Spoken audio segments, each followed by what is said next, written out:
ઓમ શ્રી પરમાત્મને નમઃ. શ્રીમદ ભગવદ્ ગીતાની યાત્રામાં આજે આપણે આવી પહોંચ્યા છે અધ્યાય 13, ક્ષેત્રજ્ઞ વિભાગ યોગના શ્લોક ક્રમાંક 17. આ શ્લોકમાં ભગવાને કહ્યું છે કે તત્વજ્ઞાન જાણ્યા પછી કોને પ્રાપ્ત કરવાનું છે એનો સંદેશો અર્જુનના માધ્યમથી આપણને આપે છે. તો ચાલો સૌપ્રથમ શ્લોકના માધ્યમથી ને પછી ગુજરાતી ભાષાંતર અને ટૂંકું વિવેચન સાધક સંજીવનીમાંથી લઈએ અને સમજીએ.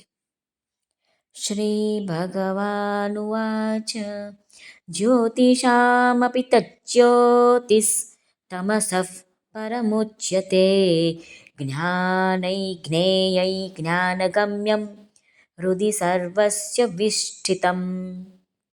શ્રી ભગવાન અર્જુનને કહે છે એ પરબ્રહ્મ જ્યોતિઓનો પણ જ્યોતિ, એટલે કે જેવી રીતે મહાકાશ અવિભાજિત રૂપે રહેલું હોવા છતાં પણ ઘડાઓમાં જાણે જુદું જુદું હોય એમ દેખાય છે, એ જ રીતે પરમાત્મા સર્વભૂતોમાં એક રૂપે સ્થિત હોવા છતાં પણ જાણે ભિન્ન ભિન્ન હોય એમ જણાય છે.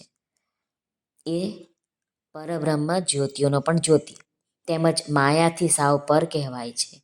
એ પરમાત્મા બોધ સ્વરૂપ જાણવા યોગ્ય તેમજ તત્વજ્ઞાનથી પામવા યોગ્ય છે અને સૌના હૃદયમાં વિશેષ રૂપે રહેલો છે. જ્યોતિષામપી તજ્જ્યોતિષ. સ્વામી રામ સુખદાસજી કહે છે કે જ્યોતિ એટલે શું? પ્રકાશ. પ્રકાશ એટલે જ્ઞાનનું નામ અહીં ભગવાને કહ્યું છે કે પ્રકાશ એમ. અને જેનાથી પ્રકાશ મળે છે એ જ્ઞાન થાય છે.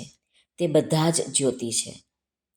ભૌતિક પદાર્થોમાં સૂર્ય, ચંદ્ર, નક્ષત્ર, તારા, અગ્નિ અને વીજળી આ બધા જ પ્રકાશમાં દેખાય છે. આથી ભૌતિક પદાર્થોની જ્યોતિ સૂર્યચંદ્ર છે. વર્ણનાત્મક અને ધ્વનિની જેમ જે સંભળાય છે, જેનું જ્ઞાન થાય છે તે કાનથી થાય છે. આથી શબ્દની જ્યોતિ એટલે કે પ્રકાશક કાન છે. ગરમ, ટાળું, કઠોર, કોમળ આ બધું સ્પર્શનું જ્ઞાન ત્વચાથી થાય છે. આથી સ્પર્શની જ્યોતિ એ ત્વચા છે. સફેદ, ભૂરો, લીલો, પીળો રંગ આપણને દેખાય છે એ આંખના માધ્યમથી દેખાય છે. આથી રૂપની જ્યોતિ એટલે કે પ્રકાશક એ નેત્ર છે, આંખ છે. ખાટા, મીઠા, ખારા, તુરા બધા પદાર્થો છે તેનું જ્ઞાન જીભથી થાય છે. આથી રસની જ્યોતિ એટલે પ્રકાશક જીભ છે. સુગંધ, દુર્ગંધનું જ્ઞાન નાકથી થાય છે. આથી ગંધની જ્યોતિ એટલે કે પ્રકાશક નાક છે. આ પાંચેય ઇન્દ્રિયોથી શબ્દ, સ્પર્શ, રૂપ, રસ અને ગંધ આ વિષયોનું જ્ઞાન ત્યારે જ થાય છે જ્યારે ઇન્દ્રિયોની સાથે મન રહે છે. જો એમની સાથે મન ના રહે તો કોઈ પણ વિષયનું જ્ઞાન થતું નથી. આ બધી ઇન્દ્રિયો ભલે આપણને બહારથી દેખાય, આંખ, નાક, કાન બધું દેખાય પણ કામ કરતી નથી જો મન સાથે ના હોય તો. ને મન સાથે જો બુદ્ધિ ના હોય તો આપણને એનું જ્ઞાન, એ જે વિષય છે એનું સ્પષ્ટ જ્ઞાન થતું નથી. આથી મનની જ્યોતિ એ બુદ્ધિ છે.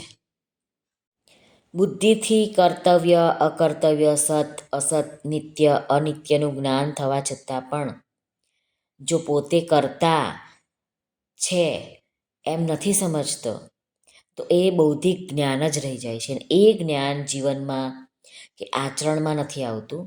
એ વાત સ્વયંમાં ચરિતાર્થ નથી થતી.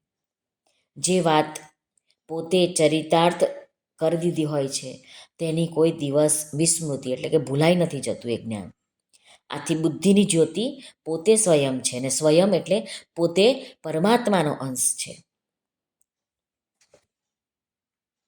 પોતાનામાં પરમાત્માથી જ જ્ઞાન આવે છે એટલે પ્રકાશક આપણા પરમાત્મા થયા.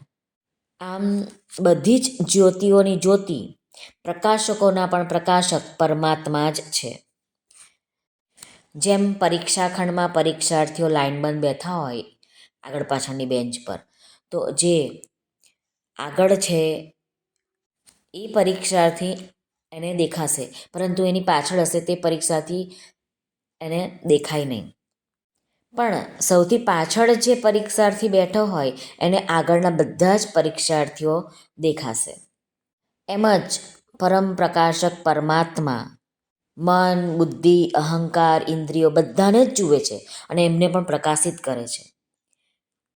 પરંતુ પરમાત્મા પોતે સ્વયં પ્રકાશિત છે અને બધાને એમના દ્વારા જ પ્રકાશ મળે છે, એટલે કે જ્ઞાન મળે છે.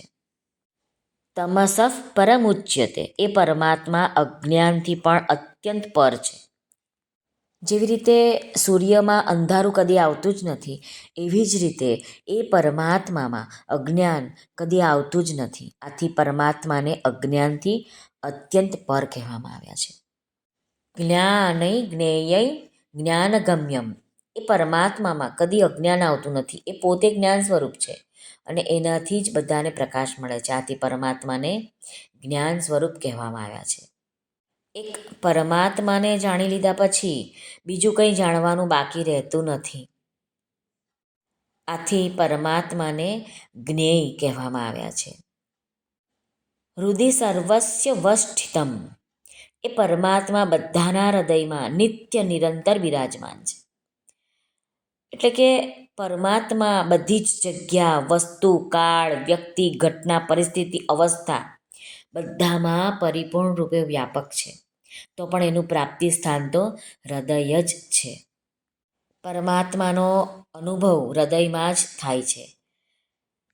એનો ઉપાય રામસુખદાસજી મહારાજ બતાવે છે કે આપણે બાળપણમાં હોય, જવાનીમાં હોય કે વૃદ્ધાવસ્થામાં હોય, એ બધી અવસ્થા અલગ અલગ છે, પણ હું એક જ રહ્યો છું.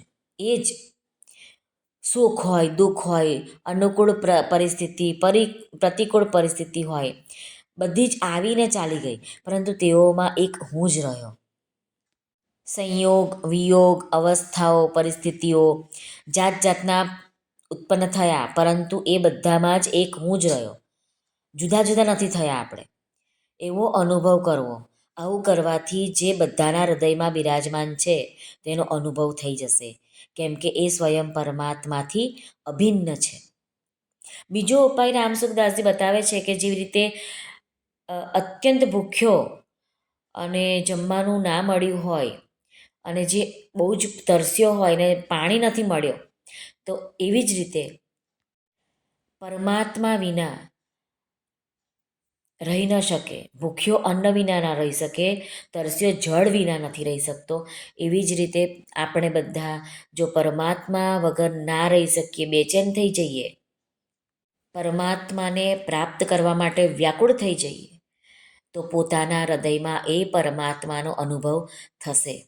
આમ રામસુખદાસજી મહારાજ કહે છે. અને જો આમ પરમાત્માનો અનુભવ પોતાના હૃદયમાં થઈ ગયો તો સાધકોને બધી જ જગ્યા પર પરમાત્મા દેખાશે. આ જ અનુભવ આપણે કરવાનો છે, આ જ ગ્રહણ કરવાનું છે અને એવી જ રીતે આપણે જીવન જીવવાનું છે. શ્રી કૃષ્ણાર્પણમસ્તુ. સર્વને ભાવથી જય શ્રી કૃષ્ણ. રાધે રાધે. હરિઓમ તત્સત. જય ગુરુદેવ દત્ત. જય સ્વામિનારાયણ. જય માતાજી. નમઃ પાર્વતે પતે. હર હર મહાદેવ હર. સિદ્ધેશ્વર મહાદેવની જય. આજના આનંદની જય.